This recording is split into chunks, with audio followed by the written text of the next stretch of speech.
Hey everyone, welcome to the LIBERcast Ep.104. Thank you for joining us on live. Welcome for the people who are gonna get this later.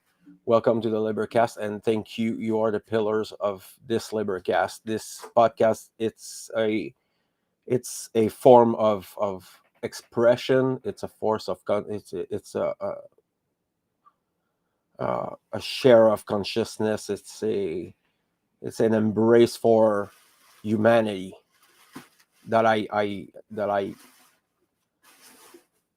there's so much work to do, and we need all of you people, the people who are conscious, the people who are living on all stratas of life. We need all of you to join us and share this important information about consciousness, about humanity, psychology, and even the darker sides of this world that we're living in, and being aware of these things. And this is what I pretend to do with the LIBERcast. And I wish it would grow bigger, in the sense that not the podcast but humanity's consciousness. And I would like to go it like very fast, but it's not the way it works. The work is hard, and we need to push the truth and this moral compass that is natural laws, and really understand the rhetorics behind it and the doctrine, because I think it's an important way to align your life with truth about yourself, truth about the world around you. They cannot be separated. So before we start, I'm gonna put up the One Great Work Network, like usual, and an incredible aggregate of searchers, news, occult, psychology, morality, all these beautiful things that can be discovered, and there's a bunch of them that are incredible. Their work is invaluable, and I encourage you to go see them and discover this incredible world. This I mean, for me, it changed everything. So if it did for me, it's gonna be probably do it for you. It's incredible. It's mind-blowing, all the information that we have there, all these people. So go there. It's the One Great Work Network.com. So I'm gonna bring on Konrad. Hey, brother. Hello. Hello. Happy to Welcome. be here. Welcome to the LIBERcast, man. It's awesome. Yeah, I'm excited. So for the people who don't know you, can you quickly give us a bio about where you were, where you are now, and all your work, so people can get it? Sure. So, um, I'm a Polish guy working construction, living in Chicago. Is the beginning. I'm an immigrant. I came here. I've seen the two worlds. I've seen Europe over there. I've seen how things are over here, and I've just been exploring. And around 2020, the world kind of got turned upside down. Now, that was not my first time awakening to the deeper aspects of things, but that's really what got me off of this couch and up into the arena. So I struggled with addiction. I liked to live the street life. I was selling drugs for a while, basically doing all these things. My spirit was lost. I always saw myself as a warrior that was born in the wrong time, but I realized that I was not born in the wrong time, because the war truly is here. So I came online. I started putting content out here about everything I know, researching relentlessly, and I've been recently, brought in onto the One Great Work Network, and uh, so yeah, I'm with the big boys now. I'm here with you on the LIBERcast, and my website is truthandlaw.com. Uh, my videos are on YouTube until they take me down. I talk about really the occult, but I focus on psychology and philosophy. So I'm really happy to be on this show because it's this kind of area that I'm interested in. Uh, Hmm. and I do every show every week. It's called This Week in Tyranny. I've been doing that, and really, what my focus, what I want to talk about the most is the warrior path. And I've been doing that as well. It's really just my take on the heroic vision of how to live. It's about shadow work. It's about confronting reality. It's about applying ourselves to be real men to bring the change into this world and not just be changed by the world. So that's a sort of quick one where I'm coming from. So before I let you the torch, Conrad, for your presentation, it's gonna be awesome. I'm gonna put that up. So this is Conrad website, if I understood right. Yes. So it's truthandlaw.com. Go there, encourage Conrad. There's it's a beautiful site with all his videos and things. So go there, truthandlaw.com. Here we go. Shameless plug. No Yes, that's where the problem. fun is at. So Thank you. if you want to put your slide up, so I can give you a torch. So during that, I want to thank everyone um, for your hard work. I know there's people outside who are working hard to help the people and in the street and the poor people and bringing them food. And I want to thank you to all these people. I have them on the group. These selfless people who are giving their precious time and resources to help their brothers and sisters. So thank you so much for that in this time of deceptions. I think it's a beautiful light that you shed upon these people. So thank you. So here we go. I'm gonna. So if you want to put yourself in full screen, I'm gonna get out of the screen myself. Oh yeah, I'm ready. I'm here, ready to go. Sharing the screen is should be you should be seeing it.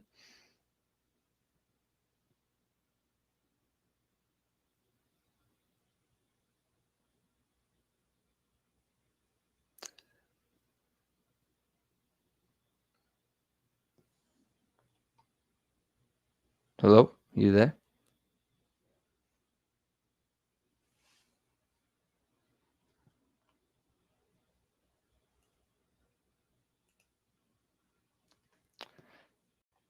One second.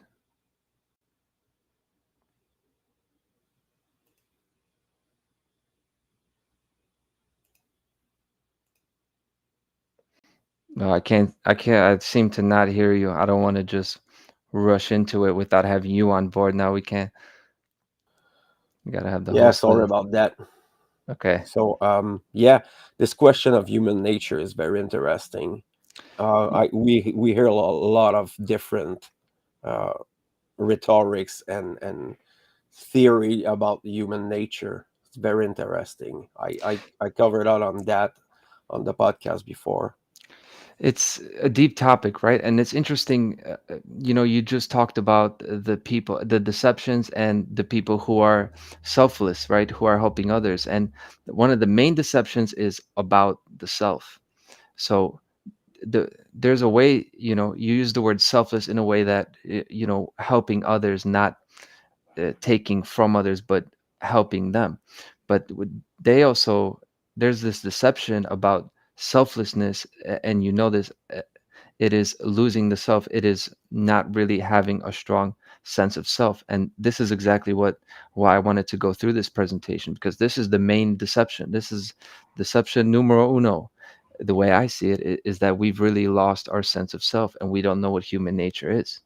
So, uh, y- you know, um, even us, we can get lost in this. Yeah, we want to help others, but then we also have to help ourselves, right? So Mhm. this we get the word selfish and selfless thrown at us from different directions, and if we don't have a strong sense of self, we're really fighting an uphill battle. Yeah, So there's plenty of deceptions there, and mind control techniques about that. It's very intimately connected with it. absolutely. So I'll jump into this. I gave originally gave this presentation 2 years ago. It was the second one I ever did, and we hear nature versus nurture. This is the debate of what makes up a human being, and it's a great opportunity to talk about the fundamental view of man. Right? Who are we? What are we really doing here? So this slide is basically what historically has been the view. This is not what people are, but the history of humanity is long, it's dark, and for most of it, it's slavery. So this is it. This is what we.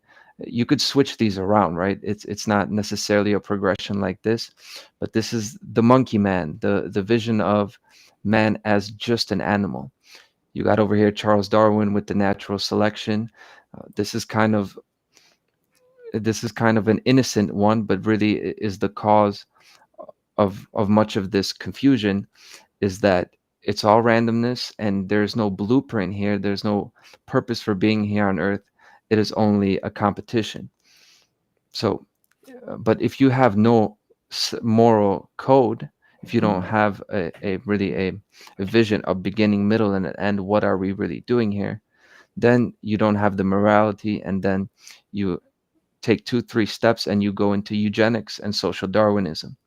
Eugenics, basically, if you have just natural selection and you just view humans as animals, then you don't have any inhibitions or any fundamental obstacles to stop you from turning the world basically into a pen, into a farm, into a concentration camp. And throughout history, this is really what has been, right? We haven't had the knowledge and we haven't had a strong sense of self. So you got the eugenics, you got the social Darwinism, and ultimately you got this thing called divine right. And we hear this and we might think, well, who actually believes this today? Nobody really believes anymore that the king, divine right is the concept of a monarch or ruler having basically their authority given to them by God. God put them in a position, God gave them the throne, and you have to obey him because God said so. So, and we think this is gone, but I would say that it actually isn't. Of course, the nature of government is mystical, except we don't say God anymore because really we are in a much more atheist or a nihilist society. So the government doesn't really get its power from God anymore, but it's still the same concept, except now God has become the common good, this mythical thing called society. It's this collectivism. So divine right is alive and well. It is this idea that a mystical force, something that can't really be clearly defined, you know, these people, one person doesn't have the right to rule others, but a group of them does because A, B, and C, and it's all these logical fallacies. And this, you see, is the shameful history of humanity. There's no logic here. It is just dog eat dog, men as animals fighting in the jungle. And many people think this is what human nature is. And this is why I made this presentation originally. Yeah, and by the way, it makes it way easier to justify violence and death and tyranny when you think like that. It's very insidious. You Of know. course. Of course, because if it's just an animal, you know, you can get away with it so easily. Uh, if you're seeing this slide now, you're seeing how empty it is. It's empty for a reason because this is the totality of our view. When we think about what human nature is, this is what most people have in their heads. Is it nature or is it nurture? Nurture is the societal messaging, how we were raised by our parents, the things we learned, and the nature is your predetermined genetic programming.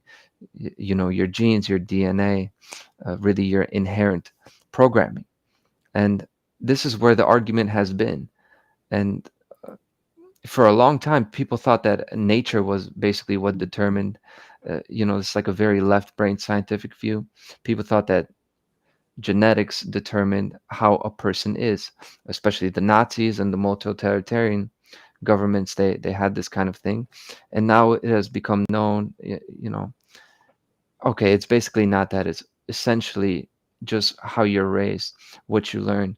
But this is really so incomplete, and this is the whole point of making this is this is going to get filled in, and by the end you're going to see a lot more. But right now this is all we have. This is the deception. Now, nature and nurture just refer to a type of programming, and Mark Passio says this. You know, he inspired me to make this presentation, is that humans are programmable. Anytime you make a presentation about human nature, it's a challenge because Mark says if you say anything other than that, you're basically doesn't want to talk to you. So many people have talked about human nature, but essentially, it is this thing that humans are basically who they become through what they experience. So yes, humans are programmable, and it's an interesting word, programmable, because essentially human beings were animals with a highly advanced computer called the mind. Uh, and so we do have an animal part, but we actually behave a lot like a computer, which seems, it doesn't sound right. It sounds counterintuitive, but I'll talk about that more as we go on. Nature and nurture, this is just your programming, but that's not all it is, because you get your programming like a computer program, like a piece of software. It's programmed. Okay, then what? You got data, you've got a way the thing works, but then you have the processing. Processing information is important, and it's left out of the debate because this is really where the change happens. This is what all the debates are trying to keep quiet, because either what you pick, nature or nurture, both of those are determinist, actually. Hmm. There's no room for change. There's no free will there, because say, okay, you were born this way genetically, you were either determined to be, a bank robber or the president of the United States. That means no change is possible, right? But then you have the other side, where a person is a blank slate, and whatever he is taught, whatever happens to him, what experiences they have, he will turn into anything. The possibilities are infinite. But it's actually not separate from determinism. It is completely determinist, because it's saying is that you are sentenced to become whoever, you are dependent on whatever environment you are placed into, and dependent on whoever rules your environment. It's a false dialectic choice, the nature and nurture thing. And this is what people don't get, because nurture sounds like the right answer. It sounds like a blank slate is freedom. But really, we're still getting, hey, either it's divine right or it's social Darwinism. These are the two options, and they skip over the processing stage. So now we're getting this filled up more. Okay, we're getting a little bit more information, but there's more than this. Sure. The analogy I've made is that a way better way to describe nature and nurture is data and format. Now we're talking in computer terms, and as I mentioned, the computer analogy is actually very good for explaining why humans are the way they are. And this is also the seed and the soil. Now, it's true that nurture essentially makes up who you become, as far as all the external and environmental stimuli you receive. Of course, we got parenting, behaviors, traumatic experiences, and memories. This is the data that we get. If we're the computer program, that is all the data, that is all the lines of code that we learned as kids, right? And this is all we see. We see the numbers. But there's this whole aspect called format. A format is the inherent framework which filters and shapes external stimuli. Format, you don't see it, but it's the way. You arrange the information, like this slide right here. The letters that you see on there, this is the data. These are like your experiences. Now, I could have put all of that without spaces in the block of text, and it still would have been the same essential information, the same data, but you wouldn't be able to read it. It wouldn't make any sense because there's no format.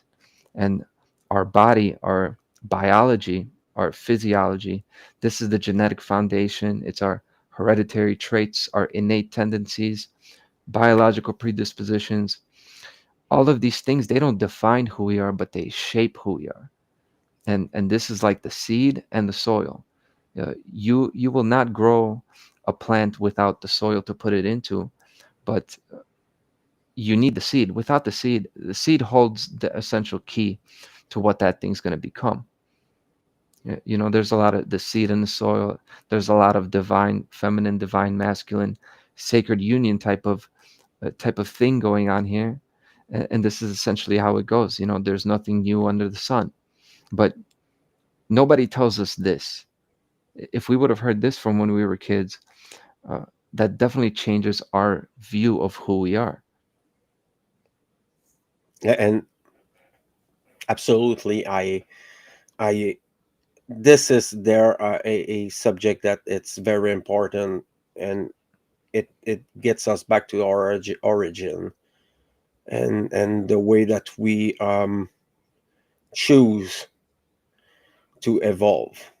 If we now we cannot use this word anymore, it's actually in involution, for the matter that all these primal things that we are born with, they're used as weapons against us because they Yeah. know the nature of human. Yes. They know We're this. Yeah. So this is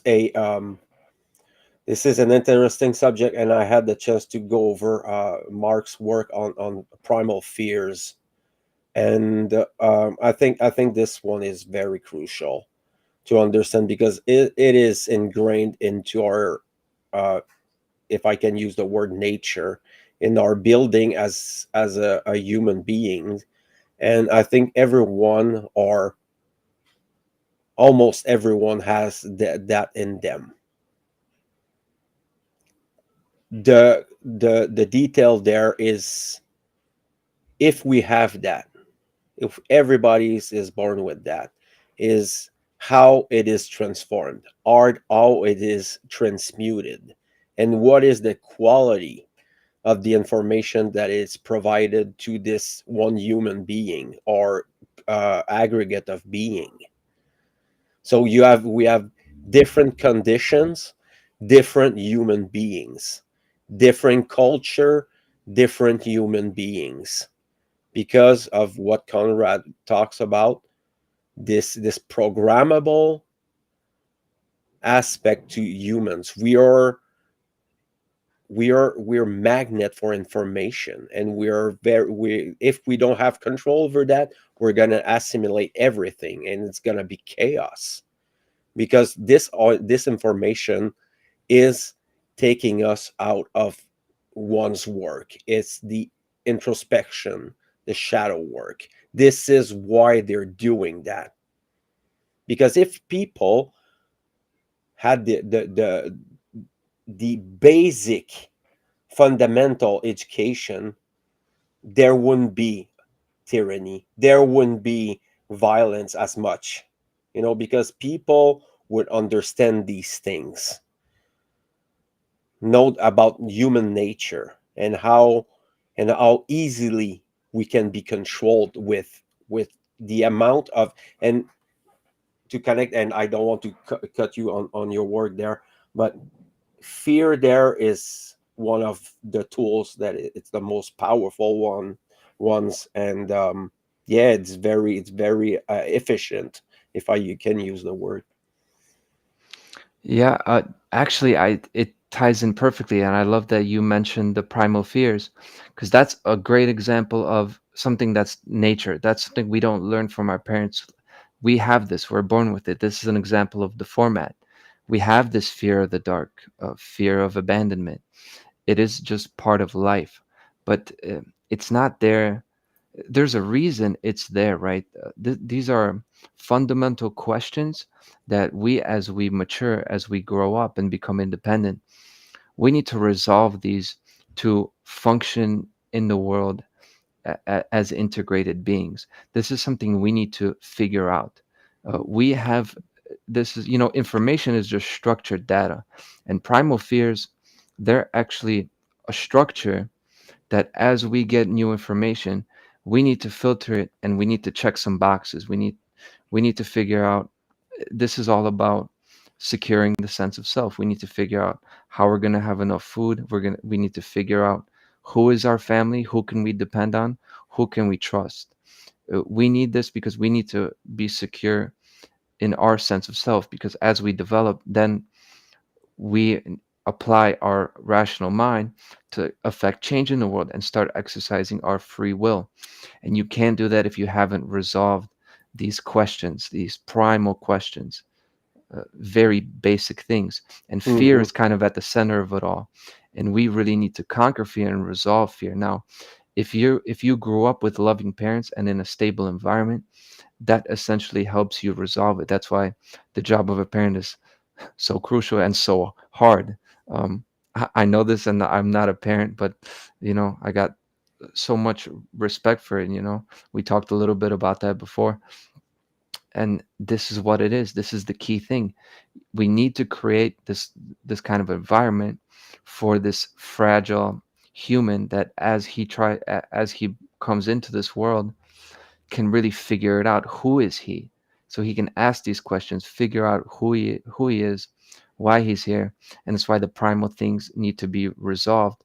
But the system, this collectivist, tyrannical, occult, globalist system, is always playing on our primal fears to now take us back to that childhood trauma so that we can never step into ourselves and become a fully grown man who can actually create change in the world. Because if we did that, then we're competition. Then we're a threat to them.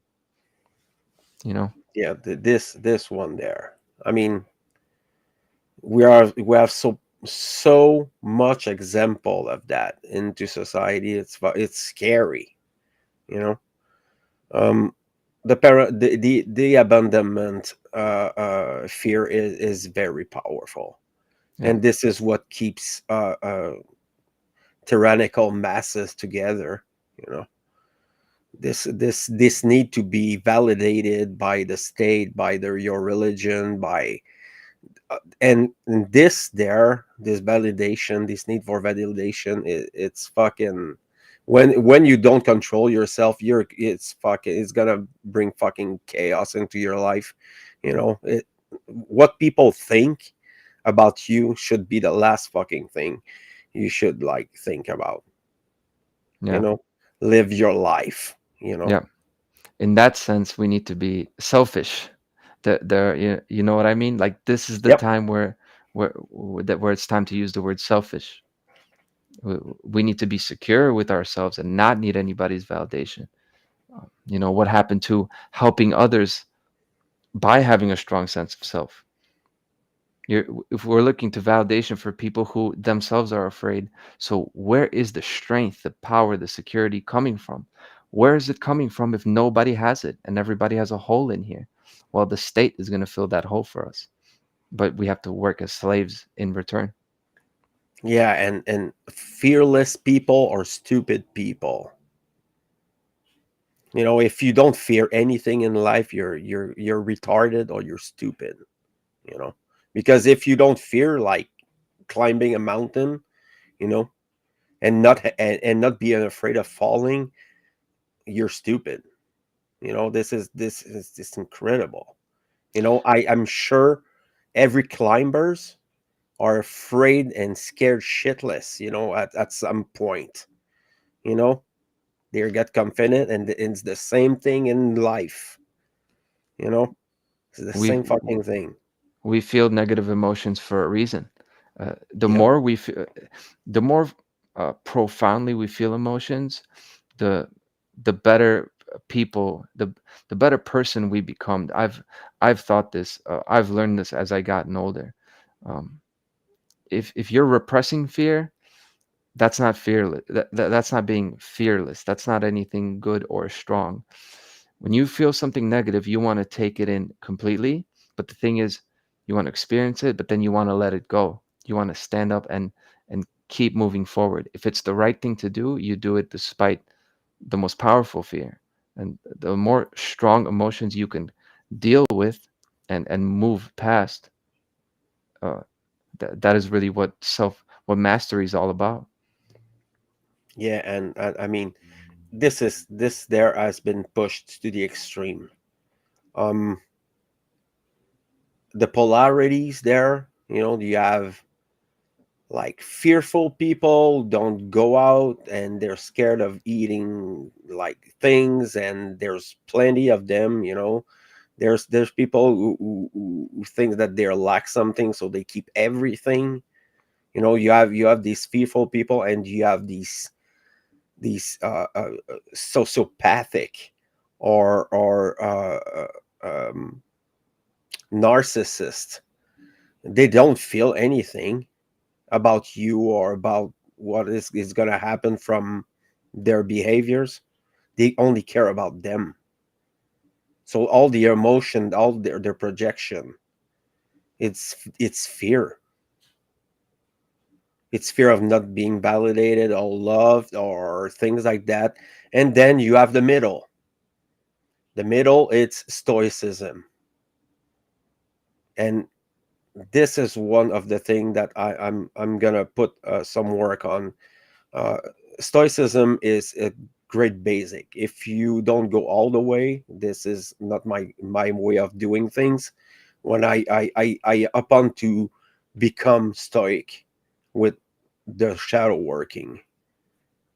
So it's not perfect. I'm not completely like healed, but this control there, this approach of doing things in life, and consideration and care, because if you take care of yourself, you're going to take care of the people around you. Yeah, that's what it's all about. Yeah, so emotions in stoicism, there's this is the thing. Stoicism is control over your emotion, not getting emotional when something happens. Doesn't mean it's going to be perfect, you know but in everyday life, there's a lot of people who don't control their emotions, and this is a responsibility to work and achieve that. I mean, not maybe it's not going to be perfect, you're going to have flaws, but aligning with yourself with this, when you don't need to do live your emotion, don't. When you need to live them and feel them, then go all the way. What you what know I've you Yeah, go. what I found always really valuable in Stoicism, the thing I've always taken out from it is that is you don't compromise. You can, if you're feeling emotions, you can't really help it until it's over anyway, right? You can try to get prepared for it next time, but hey, if you feel it, you feel it. But the thing about the archetypal Stoic to me is, no matter what you're feeling on the inside, you stand there and you stand your ground and you do what needs to be done. Yep. Like those statues, like you see the videos of Marcus Aurelius. I've really resonated with that, because when it's time to stand up, you stand there like a statue, and that doesn't. There's a physical aspect to it, but then to me, it's the spiritual, psychological aspect. That's how we should be for natural law, right? Yep. If we know natural principles, we need to be stoic and uncompromising in those natural principles. It Yep. doesn't matter how much we love the girl who wants us to do A, B, and C. Is it violating the principles, yes or no? If it's violating the principles, you can compromise as far as dealing with a person or connecting with them, feeling compassion towards them. But when it comes towards the actions, are they going to violate your rules? That there's no compromise there. It's a look, A is A, and if I am who I say I am, I have to stand on this, and that's it. Yeah. Yeah, that's but yeah, I like it. I like it very much. That's beautiful, man. Yeah, Obviously it's not easy, right? But no, we it's should not. that doesn't mean we shouldn't aspire to do that. Sure, We've all sure. failed But at it more than once, but that there's a thing that I want to mention before we go on. It's if you're interested in that, if you hear stuff, go do your research, go do your homework, do it yourself, do the work and achieve these things. Everyone can do it. Everyone. You care enough, it's in your hands. Yeah. yep. So Well, the yeah, and the thing is even for me after all these years, it's not perfect. It's never gonna be perfect. I embrace this randomness of life. I see life as a awesome game. You know, it's not like video games that I mean. It's where you're gonna put yourself. And with what you take your decisions. The quality of your decisions gonna be it's gonna have an impact on your life. If you take a stand back, you see something, and then oh my god, what the fuck, and you have doubt. Maybe there's a good reason. Maybe you shouldn't do that or say that. There's a way to self introspect in your relation with the others. So it's not gonna when you do shadow work, it's not gonna be a guarantee that you're not gonna fall again, yeah, but you're gonna have the tools to get back on your feet. yeah. I actually experienced this many times, where like with actual relapsing with drugs. You relapse and you relapse and you think you got everything figured out, but then boom. But one of those times, it was my last time, and that's the attitude you need to have. As long as make your last failure, make this failure your last failure, and Yeah, one of them will be. And this is what happened with me. And when you mentioned games, it's we think a video game. Another way to think of a game is just children playing, and essentially this is what the universe is. You look at us, we're two serious guys talking about serious stuff, but essentially when it comes down to things, the world is a beautiful, magical place, and really, in a free, true world, our interactions would be much more childlike, and there would be a little bit of randomness and some quirkiness and all this, and this is all fine. The world has really gotten so serious and so tragic because we're living in such an unnatural slavery state. exactly. And shadow work is of course hard, right? But keep in mind when you're doing this is there's a game to be played here. You just need to dig yourself out of this little hole, and then you can go back to playing. Yeah, exactly. Yeah, that's right. Absolutely. And it's a beautiful way to say it. I wouldn't did it better than you did. It's a beautiful metaphor analogy for getting get it getting back to yourself. Yep. This individuation. Um, and it's a beautiful thing. It's a beautiful thing. It's hard. Sometimes you get like punch in the guts. Very hard. It fucking hurts. But after that, this quiet moment of realization, and I talk from my experience on that. This connection that I severed during my life, I got it back. And life for me is a beautiful thing. It's there can be accidents, then can be violence, and then very harmful things happen to you in your life or not. But I think there's something to understand from this pain. Humans are usually, they understand better by pain. you know like burning yourself on the fire. You do it one time, you're doing two times, and the third time you're not doing it. You have fear. You're scared of the flames. And life is just like that. The way to transcend it, it's to observe. Yeah. You observe the Unfortunately, others. Yeah. yeah, unfortunately, we seem to learn better through the negative. We learn from pain. This Hmm. seems to be a negative thing, but there's another way to look at it, that it's actually proof that the universe is a place that is trending towards good. It's actually a magical place. Because the reason you learn so well from pain is because the natural state of man is not to be suffering. It's not pain. uh, when you get sick for a little bit. You're supposed to get healthy. We're supposed to live the vast majority of our life in happiness, in fulfilling relationships, doing work that we like to do. This is the way our endorphins and neurotransmitters work. When we're doing something we like, we feel like time is flying by, because we're supposed to spend most of our time doing this. Uh, let's not forget the way the world is now, that all this suffering, and even doing the great work, this is like a backbreaking type of thing to do. But this is not the natural state. This is temporary. And this is kind of the stoic thing as well. All things shall pass. Yeah. I mean we have to be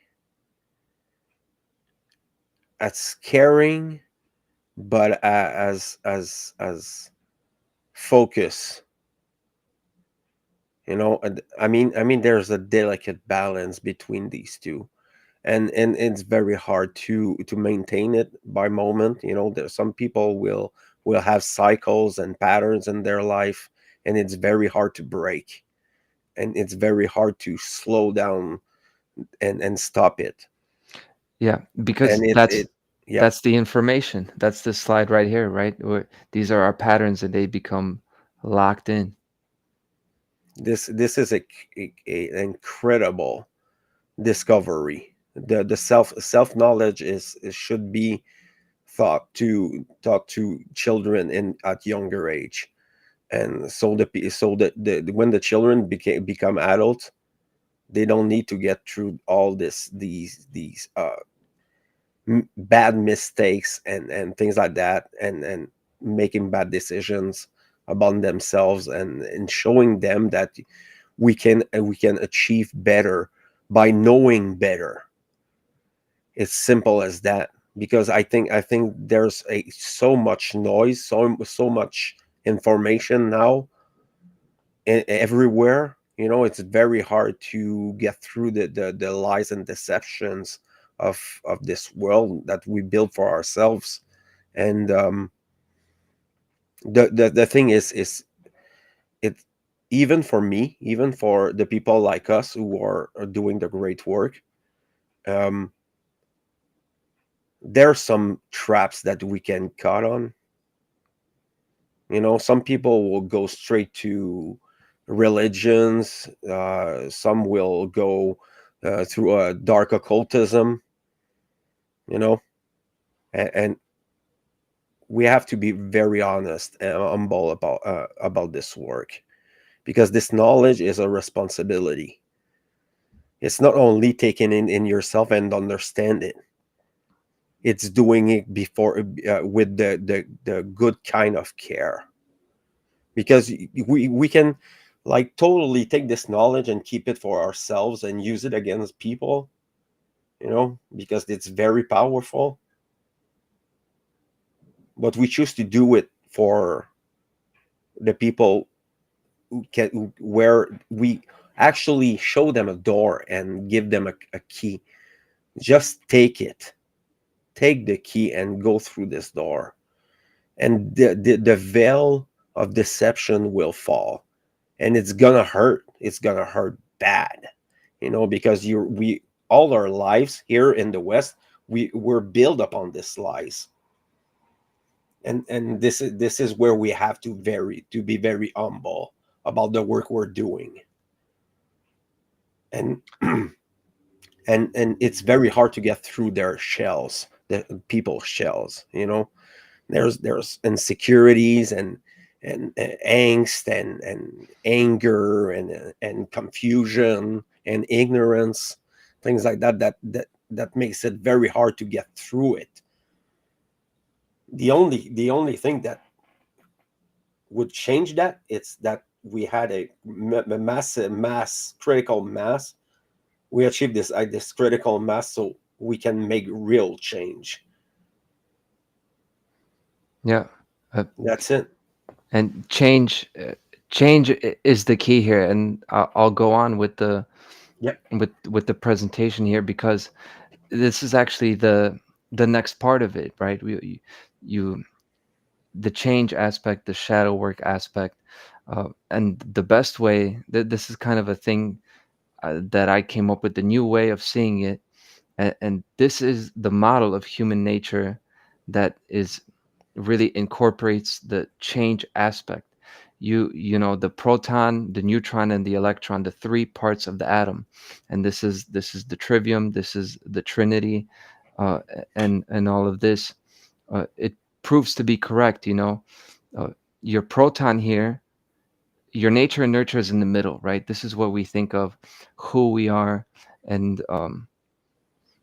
and really without change, that's who we stay. Your proton, it determines the identity of the atom, meaning if you have one proton, you have a hydrogen atom. If you have uh, something with eight protons, you got oxygen, and that's it. It's never going to change. That is the identity. This is what we are born with. This is what not born with, this is what we are raised with, and what we take from our environment, right? But then you also have the nature, which is the neutron. You see, it's actually the letters are similar. It's neutron, and nature. It's neutral. That's what nature is. It's our biology that gives the nucleus actual structure and stability, and that makes up your nucleus. And that is most of who we are, but that's not all who we are, because it doesn't incorporate the change aspect, that we can actually change who we are, right? The nature and nurture, your proton and neutron, this is the information, and this is the deterministic component of the atom. And we think that's all we are. And that's why shadow work is so hard. And that's why when that veil comes off, it seems, it's like the tower card on the tarot. We seem to just be falling from the tower, and like our whole world is falling apart, because all we've known is this little nucleus, and we've thought that this is all we Mhm. are. And when we get the information now from outside that says this is wrong, well, we have nothing else, because we thought we were this. And this is where the electron comes in, and this is the change aspect, and this is really free will. Free will is the magic key. Free will is the answer to this whole presentation. It's not nature versus nurture. It's nature, nurture, and free will.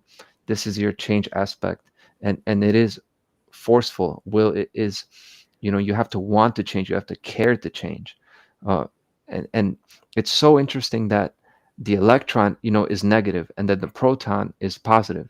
So when you take this allegory and really think it through, it's countering the charge of the proton, or the proton and the neutron, because they cancel each other's charge, and that's what makes a stable atom. So the things we have learned, the things we have experienced, your parenting, your environment, your schooling, and that ends up being your trauma, your problems, your false beliefs, right? This becomes uh, our nurture, our programming.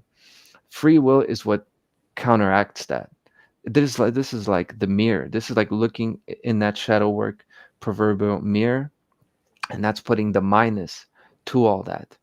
You have to look at yourself, and look at this nucleus, what you have in your core, and you have to ask yourself, if this is who you want to be, is this consistent with the truth, is this consistent with reality? And free will is this magical thing, like the electron. It orbits on the outside. They did the double slit experiment to find the electrons. It moves like a wave, then it moves like a particle. It's a thing you can't really nail down, because that's the physical um, representation, manifestation of the free will element. That's how it behaves. And without the electron, you don't have atoms. You have only ions. You have electricity, but you have no matter. Free will is the thing that makes us. That's how we actually make things matter. It is how we express ourselves in the world to survive in this world. And that takes it back to the primal fears and all this stuff. It's the inherent primordial question of you come into this world naked and defenseless. How do you manage? How do you manage and not turn into an animal, but turn into a true heroic being, or a being that can experience love, that can receive love and give it to others. Hmm. And this is the atomic model for that. We're an atom. The Earth is a little atom of the solar system, which is an atom. You know what I mean? And then we're an individual, an atom. Like atoms are supposed to be individual. They're not supposed to be divided, like we do with nuclear fission. Uh, and this is it. You could break it down all the way to the atom. And this is also the trivium, the trivium stage. Grammar is your information. Grammar is the data we get, specifically the nurture aspect. Then you have the processing stage. Um, you could say that's the nature aspect, but really that's the change aspect. This is like the mirror. This is like seeing. It's not that it's the nature aspect. It's seeing, is this consistent with the outside world? Is it rational? And then you have the rhetoric stage, which is free will, and free will is rhetorical. It is creating change, and really going back to that nucleus, to that source of childhood trauma, and changing it, healing ourselves, transmuting it. And Yeah. then this is how we can create the next atom, the next generation. It's a self-healing organism that we live in. Yeah, and I would add that care and love is the fuel for all of that. It is. Yeah, it's all love. And the absence of love is fear. And we keep going back to this fear thing. Fear is the Yep. zero. Fear is this kind of thing that is the force of involution. Well, Yep. this is the opposite of that. This is growth. This is how we actually build things. It's our little blueprint for the game. You can't play a game without the rules. If you're, you know, you could play a game by the feel of it, but we want to play a game that we can teach to our kids so they could play it too. So we need to have a rule set, and this is natural law, and this is the knowledge of self. That's all this is. Yeah, natural law as such is incredible. I suggest everyone don't know about them. The hermetic principles or natural law. People need to know that. You know, they're it's a there's a book, and it's very cheap. You can go on the Amazon or any places and find it. You know, the Kybalion. You buy the book, you read it multiple times, or you listen into it as an audio book, like I did, and you understand. And you put your time and attentions to that. And then when you understand these things, then they're gonna become principles. And this is what we lack in society now, is principles. Yep. We have a lot of laws that cause chaos and violence and things like that, but it's not our true nature. It's never been that. We're doing it to ourselves, sure, because of the lack of care, the lack of love, the lack of empathy towards our brothers and sisters, for many reasons: religions, politics, or pandemics, or whatever you can think, music, or philosophy and things like that. We have plenty of divisions, but when it comes to our true nature, is we are social beings. We need each other's to grow, and this is one of the key there. When it comes to shadow working, Shadow working, it's not, you're not gonna be close on in your room and not talking to anyone. You will have the need to talk with people and get in touch with these truth, because I mean, we can talk all night about the walls of the prison, you know and never get onto solutions. But essentially, there's not much solution that can be used, for healing. I mean, I try to say it to people. I try to tell them, you know but people are scared to do that. Scared to confront the real world, the truth about themselves, and the truth about the world they're living in. We're talking about a microcosm. When you talk about your friends, family, relative, and this is when you start to understand that, you can see it. You know, all the divisions, all the chicanery, all the little wars between people. Because people are confused, because people inside, it's chaos. There's no one there who has control. It's an external tool that controlling them. And this is where free will, and I absolutely agree with you, free will is the key there. Free will is not an illusion. It's something everybody have. Everybody has the choice. There's how much time you heard that, Conrad? Oh, I had no choice. you Yeah, know I couldn't help it. Those are the words of the person that doesn't know themselves. They all say, I couldn't help it. He told me to do it, you know? yeah. And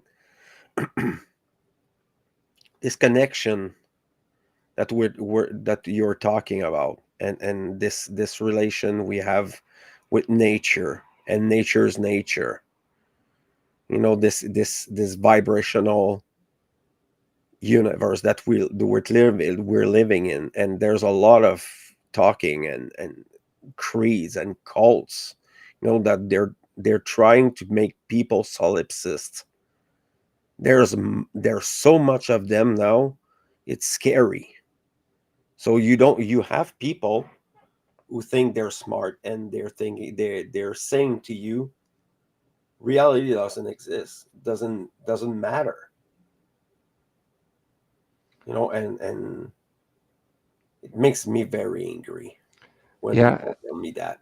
uh, you know I mean, what the the fuck? the solipsist, it's just what you said. You were saying earlier about, hey, this shadow work, you don't just do it in a vacuum. It's about talking to people, and that's exactly right. I'm a rugged individualist. I talk about the self. I talk about being an individualist. Forget the collective. You don't care. You don't need other people to validate you. But let's be very clear. Like, this absolutely is about other people. It's about, see, rights only make sense in a social context, because who's going to violate your rights? It will be another person.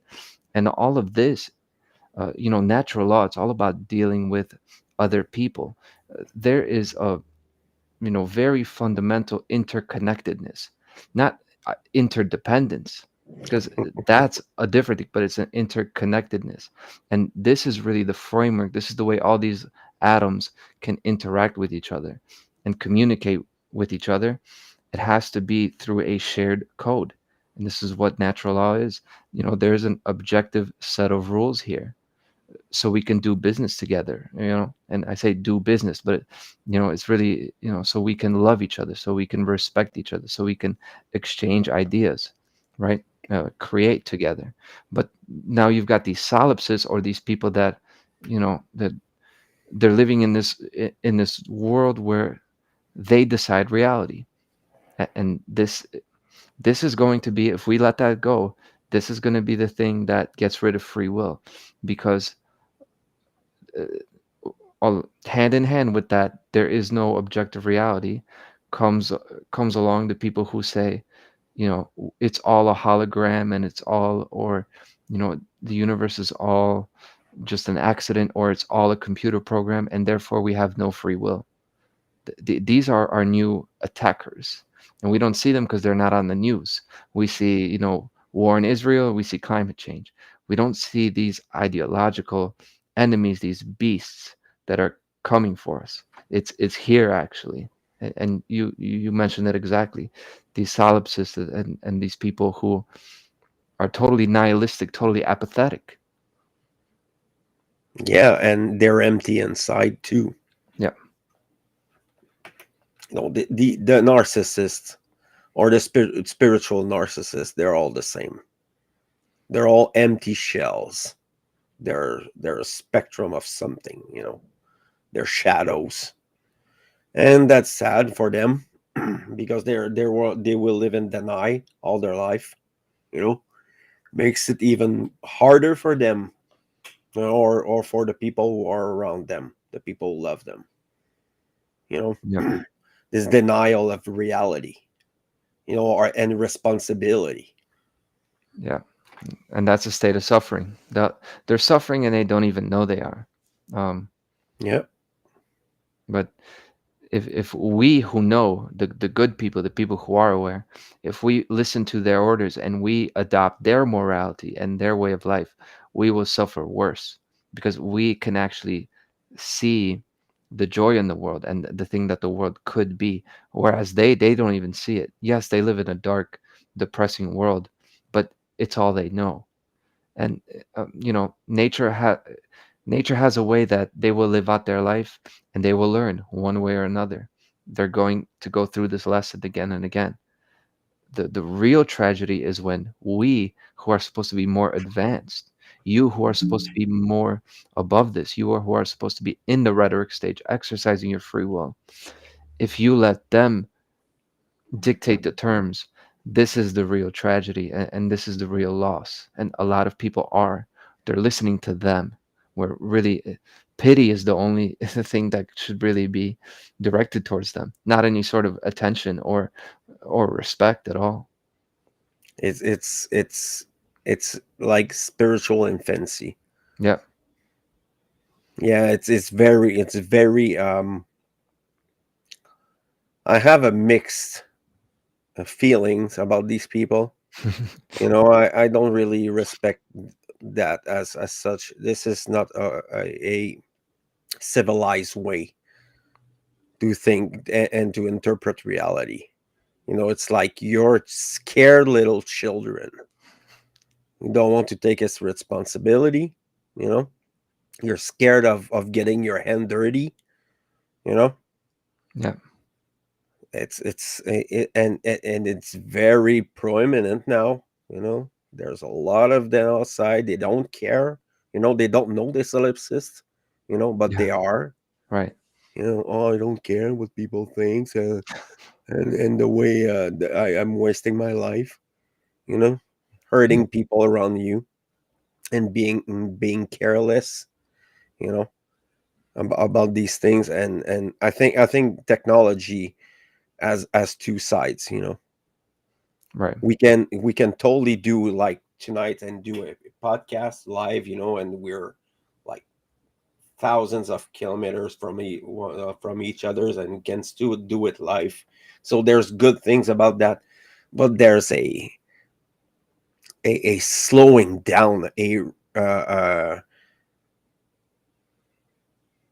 I I don't like to use this word, but people are retarded Yeah. in the sense Retardation. of Yeah.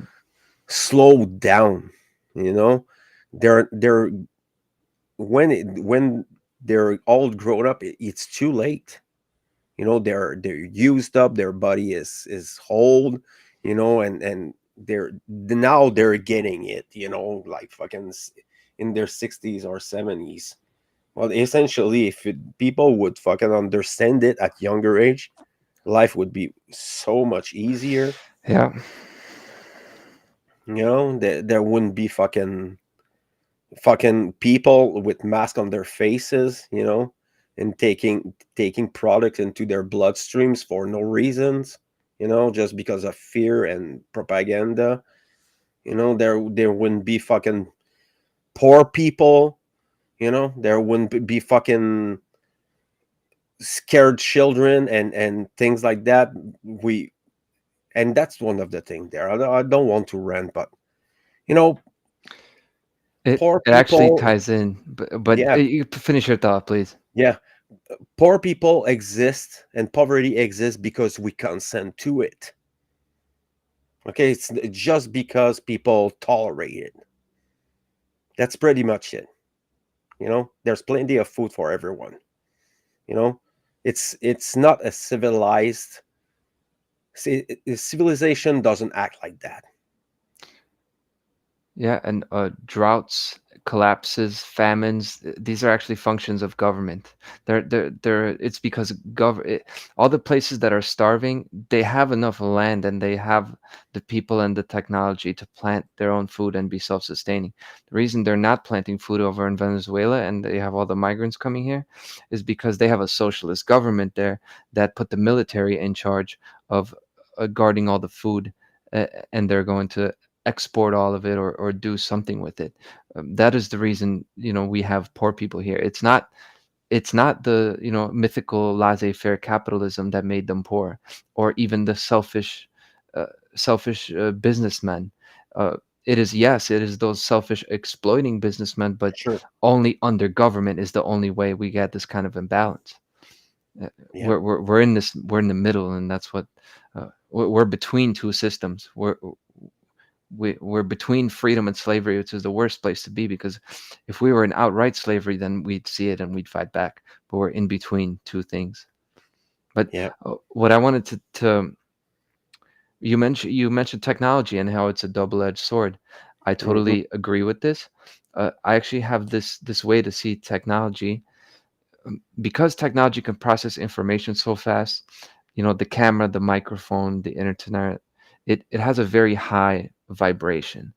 And the reason people have slowed down, and they do, these kids that are looking at the screen scrolling through TikTok, they've slowed down. They can't learn as fast. They're slower. It is retardation. It's Hmm. because you need a very high vibration to match the resonance there. And that means you need a strong sense of self. So that's why some people can deal with technology and they can be producers like us. But this took me a long time. I used to be the guy who played video games for 6 hours and not have any energy. So you need to raise your vibration so that you could be a producer with technology. But most of us were consumers, and we cannot match that high frequency of information. And this is the reason that technology is making us dumb. um, this is my free will slide over here, but we already talked about this. I wanted to talk about my last slide, and this is it. And I had the electromagnetic spectrum in here, and it's a very similar concept. It's this idea of your speed of vibration, and technology over here is vibrating at that high speed, which is where I put free will.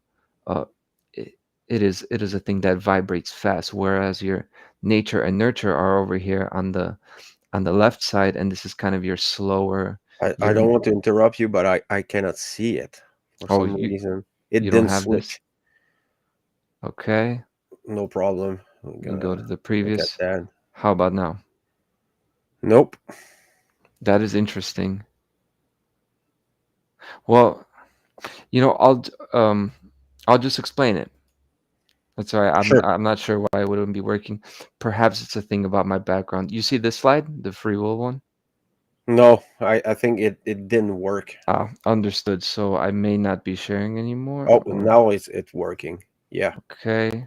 How about now? It Yeah, won't be full that's screen. perfect. Yes. Okay, so um, this is the electromagnetic spectrum on the right side. I was just talking about technology and how it vibrates fast. But to this point now, let's forget the technology. It's just an electromagnetic spectrum of vibration, and nature and nurture is over there on the left side, right? And we're kept out of this high vibration state, and this is where free will is. And this is why the electron is so hard to pinpoint, because it has very little physical qualities. It is a very fast moving, high vibrating thing. Uh, and this is what free will has the quality of. It's a thing that's barely in physical reality. It's a very powerful, um, fast moving, fast vibrating, high vibrational frequency thing. Now, you know, people have always thought that the idea is to go from the root chakra to the crown chakra. Everybody says this is where enlightenment is, and we want to get to the high frequency, and we want to get to this high vibrational state. And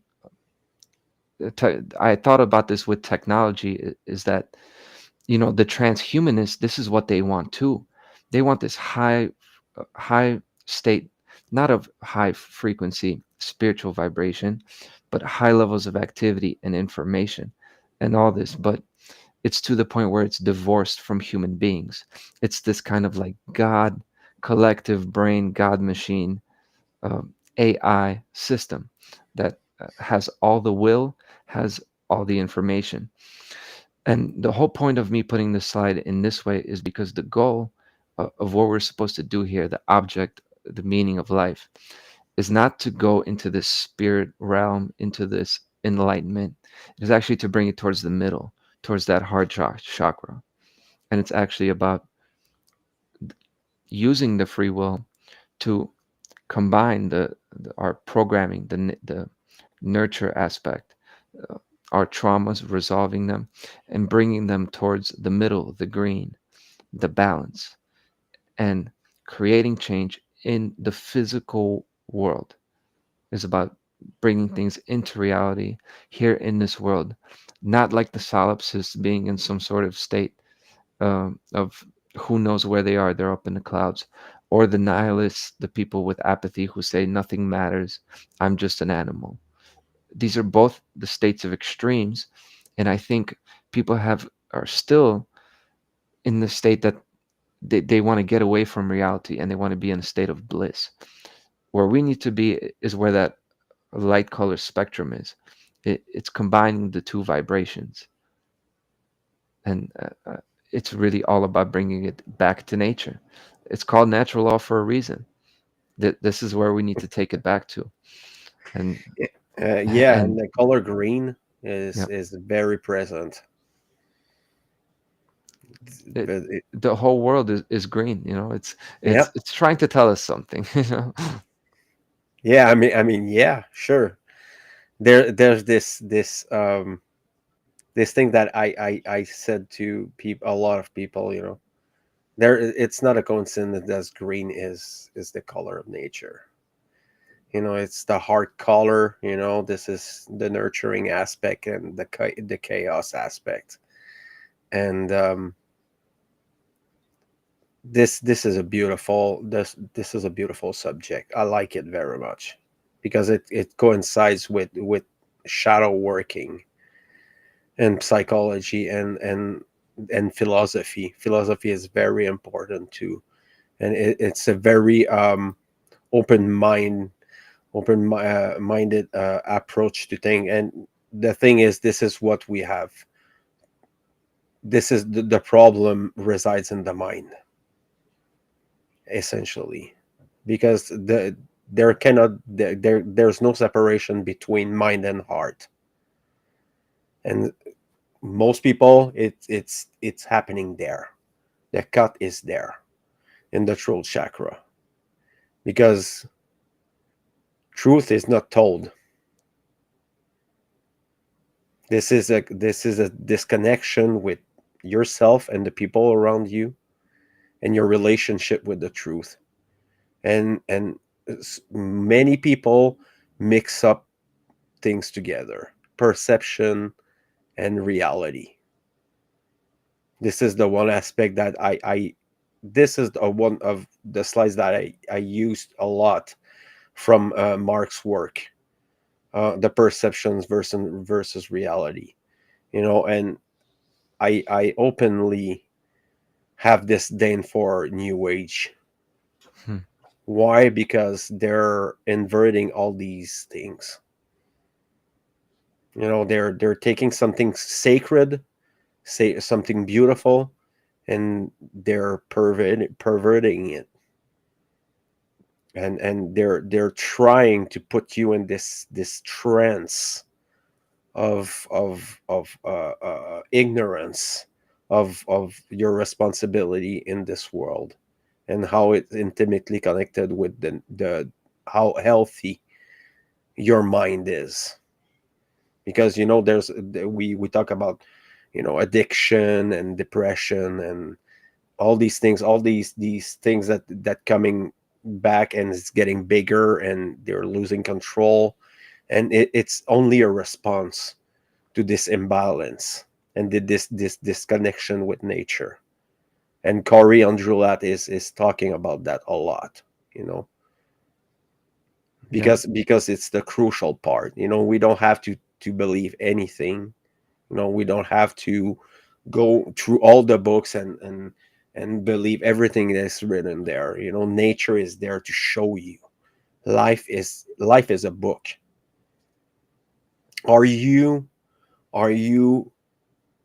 focused enough? Do you care enough to see the problem before they're happening? Because this is where we're going. We're going out of the effect, and we're going into the cause.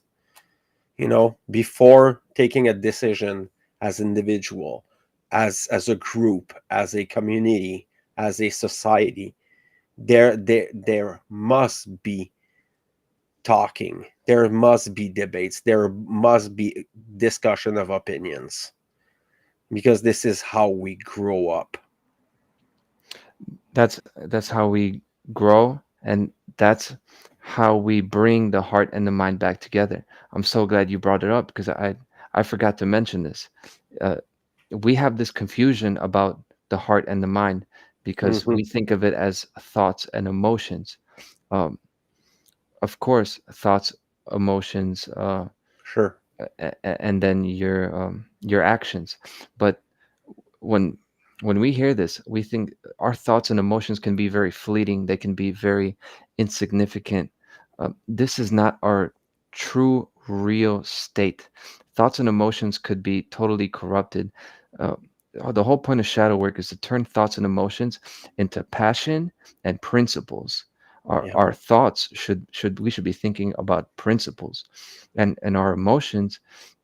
There are a lot of things that are emotions we have no business really dwelling in that. We're supposed to process them and make sure we're feeling the care and the passion. And it's so interesting that it would be cut right here at the throat chakra. I never saw it, I never thought of it that way. But what is the throat chakra all about? It's your voice, it's your expression. Yep.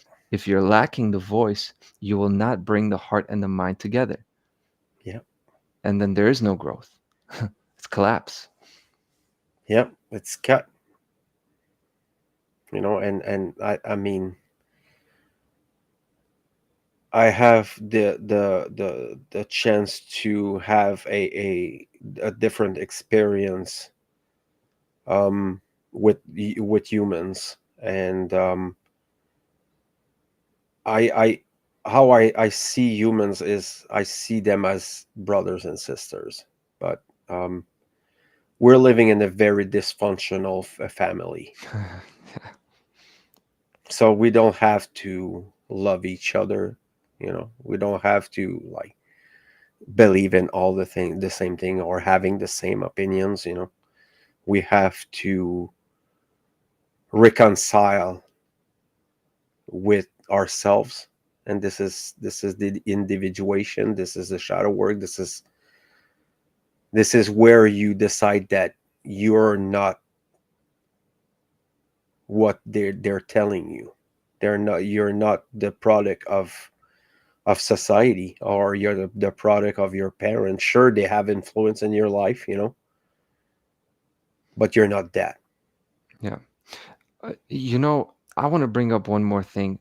We talked Sure. about what society or people around us, could be your parents, are telling you all these things that you're not good enough. All, that the things you're talking about are not real, that you're wasting your time, go get a job, or why are you spending your time doing this? That's one side of it. We know about that. For me, shadow work, the thing it has become in recent years, and that I think we should always also keep in mind, you might have people around you that are telling you you're doing a great job, or that you're doing just fine, or that you're all right. It's also, for me, an expression of self-love and self-respect, that you Hmm. yourself are not going to listen to them, and you're going to say, no, that's not good enough. I don't care if everybody thinks I'm doing a great job. If you think you can do more, do more. This is what's going to make you happy. So it's both sides. I agree that, uh, I don't know what your take actually is on this, but I think most of people, the problem is kids are told they can never, that you're not good enough. But also, once you are on this journey, you might get to a point where you need to be your harshest critic for real, and you need to say, no, you're not doing good enough, even if everybody else is telling you you're doing a great job. Yeah, this is life, dude. This is actually life. And I want to say to people that there's a lot of things that I talked throughout the guest, and there's a lot of uh, some people will say, you're pointing out the bad things, and showing, I'm talking about shadow work and the occult and things like that, but essentially it's common sense. Yeah. I told in one of my videos in French, take natural law and call it common sense. And we lack common sense. This cohesion, you know between people, and between uh our own individuation, our own life that we live, because this is a world that you have there. Your brain is fucking incredible. The possibilities are infinite. And your potential is infinite. And this, I want to bring more of a positive aspect to it without renting. I struggle to not rent a lot of time, Hmm. but I want people to listen to that. You're fucking beautiful, and what you are is not what people think of you. You're better. Whatever happens, don't let anyone dim this light that you have inside of you. We are beautiful, we are creative, we are nurturing, we are builders, we are inventors, but we're parents, we're brothers, we're family. And this is where we have to concentrate. Sure, it can be, talking about shadow work can be like selfish, and can, sound selfish, but everybody's selfish, because you have that inside, that's instinct. This is survival. This is making your way into your life, between the things that go on your way. These people we're gonna meet, maybe you met them already. These people will try to keep you from going forward. This is fucking important that people fucking understand that. you know there's no amount of information that gonna save you from your ignorance, because ignorance come from will. It's the lack of will. It's a lack of care. It's a lack of love. You're gonna blame the others. You're gonna point your fingers and, oh, it's them fault. It's my parents. It's my uncle. But essentially, you're fucking lying to yourself. You want to know who's the real perpetrator is? Go in the fucking bathroom and look yourself in the mirror. You know, you feel miserable. Oh my god, my life is boring. It's because you want it to be boring. You know, that's it. You're tired. You're tired of being tired, but then do something. You're tired to be depressed, then fucking do something with your life. Stop being careless about yourself. Listen to your heart, listen to your mind.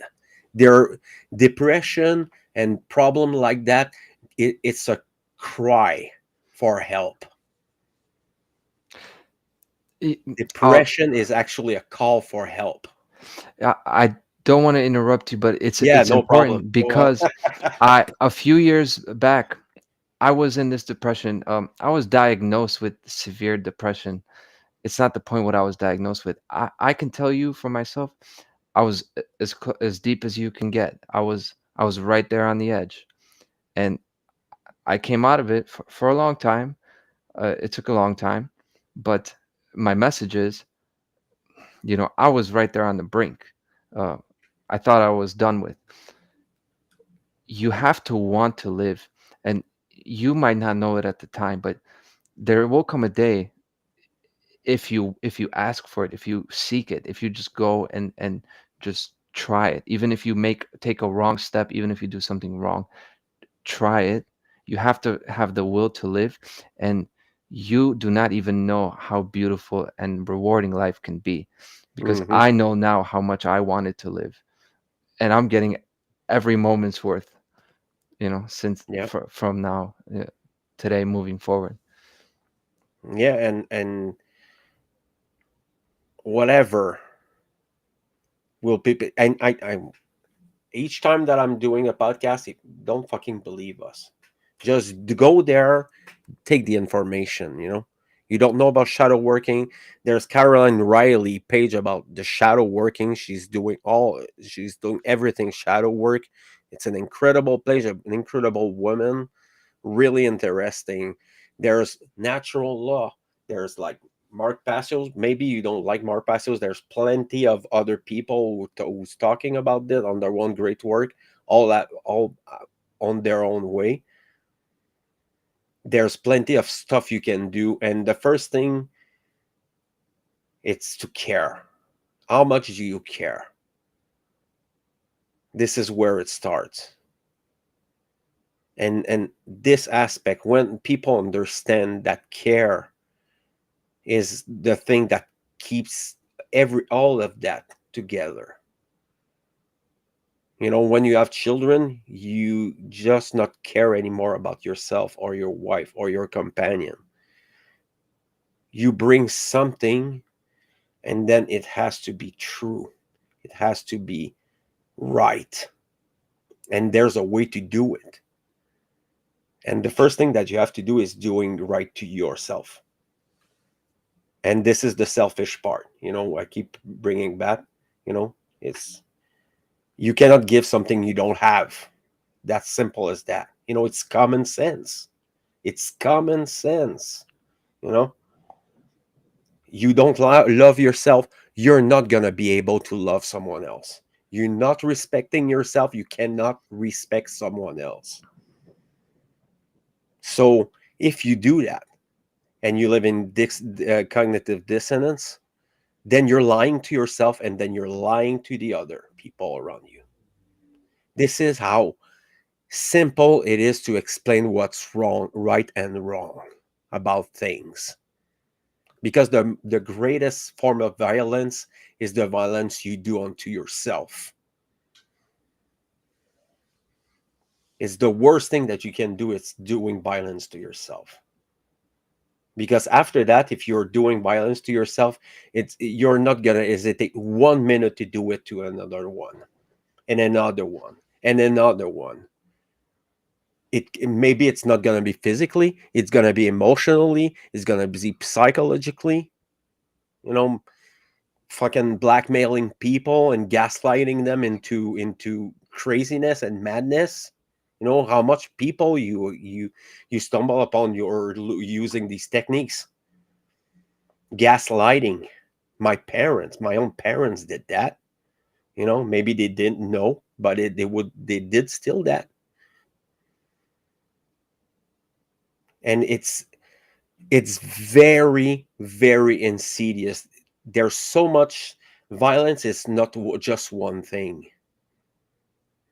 And we can bring back what Marpasio says is theft. It's simple as that. You know, it's you can all things that take the wrong thing that you can do and put it in one thing. Theft. You're stealing it from yourself, stealing it from for the other people. And it's basic fundamental things. You know, after that, you know, there's a world of possibility of knowledge or passion or creations or things like that you can do. There's many examples outside. People are expressing themselves through art. You know, they're creating to express themselves. Some music, you know, there's you're not that's not an obligation to put your nose in the book. You know, you can create something else and do the great work through your work. I'm thinking about Dorian Green. You know, she made beautiful dances for the cause, and it's beautiful. You know, that's a beautiful way to express it through image and music and things like that. So there's plenty of options for everyone. You know what, you want to read books, you want to create a painting, you want to carve something, you know, you can play music. You know, there's an infinite way of doing it. But what we have to do is start. You know, you can make all these projects, all these goals, but if you don't do it, then you know you're in cognitive dissonance. You know, you say you want something, but you're not putting the action, you're not putting the care in doing it. And I'm gonna repeat myself, it's common sense. It's simple as that. It's common sense.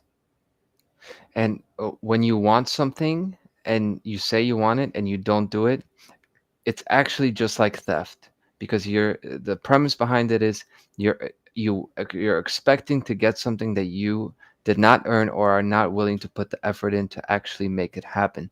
It is the same premise that makes theft happen, and this is the basic premise that makes us do violence to each other. We want to see something that we're not willing to actually do and earn, which means we're not willing to be true. And that's why, yeah, to make a painting, to create, that this is this is really the act of love. You're giving something of yourself, and you need to make something, like you said, with children. What you need to put forth has to be true. And when we do that, this is really what it's all about. This is everything that's the opposite of violence is based in honesty, and all violence is based in really dissonance, disorder, chaos. Yep. It's expecting something that you're not willing to actually do the right way. Yeah, ignorance is the root of all evil. Yeah. Ignorance is the source of where violence came from. That and fear. But we talked about that earlier, you know, Yeah. fear. What fear leads to? Ignorance, you know. And I'm telling to people, you know, the thing that makes your life suffer is because you're ignorant. You know, you're ignorant of your own truth or what you need or what maybe the people around you, you know. This is a we can talk about that all night. I mean, I can, expand on that, ad infinitum. But I mean, we have life outside, and I would like to say thank you, Conrad, to partake in the LiberCast, and I appreciate every minute of it. It was awesome, man. It was awesome. It was awesome. I'm so happy. Thank you so much for bringing me on. This was my first live presentation, so look at that. Exclusive for the LiberCast. So yeah, Yeah, so happy to and be here.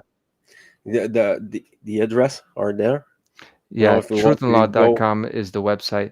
Freedomcurrent.com is going away soon. oh, This is another exclusive. Thisweekintyranny.com. I'm working on it. That's in the background. But yeah, truthandlaw.com yeah, is where you can find me.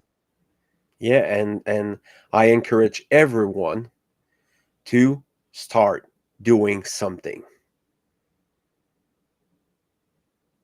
And I'm gonna repeat that, you know, in the future. You want to get involved.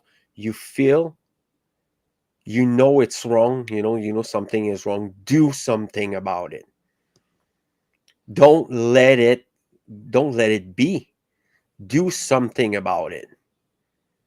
It can happen to anyone. You know, if something is, if someone tries to do wrong to you, you have the right to say no. You have the right to use force. It's not a an all pink thing there. You're gonna Mm. have to work. You're gonna have to sweat. You're gonna have to fucking have headaches from all these incredible informations. We have to do it. The people who are listening now or after, and later, it's your fucking responsibility. You, because me and Conrad, we're already doing it. We're already putting our hands to work, but we need more of you, of Conrad. We want more of Will Kellers. We want more of Brendan Spencer. We want more of all these incredible Mark Passios and and all these great people who are working their ass out to put this information up. So go encourage them. Go on the One Great Work Network and start from there.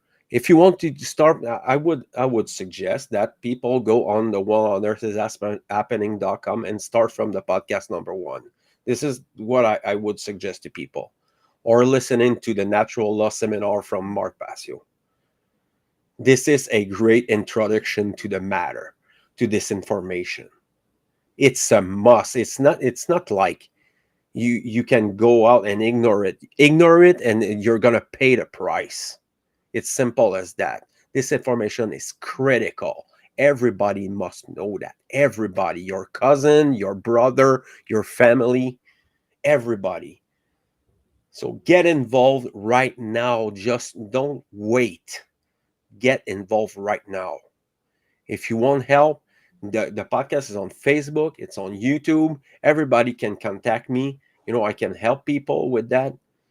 You need like names of books or something like that. I can refer you to other people who are doing the work, so we can all partake into this network of freedom oriented people. We don't care about who you're voting with. We want you in for freedom, for morality and natural law. This is where we need you. We need millions of people to do the work. Millions. Start now. There's plenty of tools that you can use. You can contact me. You can contact Conrad. There's people all around who are doing the work. So get your ass out and fucking work. Start it.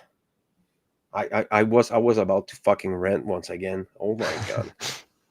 Maybe I'm overdue for rent. So thank you again, Conrad, for sharing your precious time with us tonight. I appreciate it, and I would like to have you once more one day if you like. And I like your work very much, and I suggest everyone that the address is there. Go encourage him. Are you on Facebook? Facebook, Yeah, yeah. YouTube? Konrad Rogoz on Facebook. I'm Okay. everywhere. Odysee, YouTube BitChute. too So for your videos, your presentations, and I know you covered other stuff too. So go encourage them, and people, thank you for tuning into the LIBERcast once again. I appreciate every one of you, and gratitude to you all, and have a good night, people. yep. Bye. Love you all.